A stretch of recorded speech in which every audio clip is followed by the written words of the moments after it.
আসসালামু আলাইকুম। সাত বাগানে সবাইকে স্বাগতম জানাচ্ছি। আর এই তো সিম ধরেছে, আর ওইটাতে ছোট ছোট অনেকগুলো সিম ধরছে, আর নতুন করে ফুল আসছে। আর এই যে পাশে কবুতরগুলো, তার মধ্যে এই পাশে কর্নারে নতুন করে ডিম দিয়েছে। আর এই তো দড়ি কালাই বা বরবটি, কত সুন্দর কালার, অনেক বড় হয়ে গেছে। এটা মনে হয় আর কি বড় হবে, আমার মনে হয় আর বেশি বড় হবে, মনে হয় এটা এই জাতেরই, এই সাইজেরই হবে। এই যে পাশে কিন্তু ধরে আছে, অনেক সুন্দর লাগে যখন এটা ধরে থাকে। আর এই পাশে জামের গাছ, এই আম গাছে কিন্তু নতুন করে আবার এই যে মুকুল আসতেছে। আর এই আমটা কিন্তু অনেক বেশি মিষ্টি, কাটিমন আম। আর এই পাশে যে ঢেঁড়স গাছটা ছিল, এটা কিন্তু অনেক পুরাতন গাছ।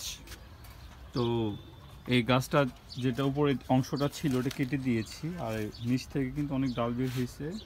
এতে করে হচ্ছে যে নতুন করে ঢেঁড়স আবার ধরতেছে। এই পাশে যে টমেটোর গাছ, সেটাতে কিন্তু ফুল চলে আসছে অলরেডি। আর এই পাশে যে আমটা ছিল, আমরা সেদিন পারছি, অসম্ভব রকম মিষ্টি। গাছে কিন্তু অনেক মরিচ ধরে আছে।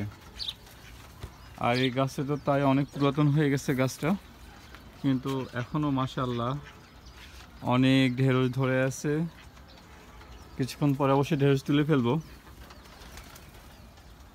আর এটার যে মাথা আছে, এটা কিন্তু এখান থেকে কেটে দিব। আর এখান থেকে কিন্তু অসংখ্য রকম, অনেক রকম ডাল বের হয়েছে।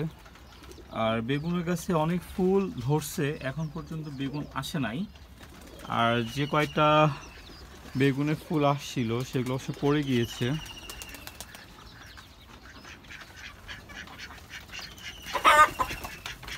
সে তো মুরগিগুলোকে খাবার দিয়ে দিয়েছি, নিচেগুলোকে খাবার দিছি। আর উপরটাতে খাবার দিলে এই যে কবুতর সহ হামলা করে। আর এই পাশে যে একটা ডিম পেয়ে রাখছে, মনে হয় এটা ফার্মি মুরগি। এই যে এটা সাদা মুরগির ডিম হবে, এটা একটু লাল।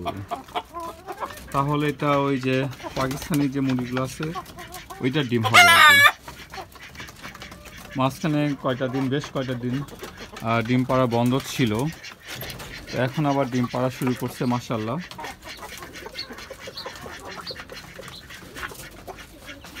আর এই তো হাঁসগুলো আবার ডিম পাড়া বন্ধ করছে, কখনো পারে রেগুলার, আবার একটু বন্ধ করে আবার দেয়।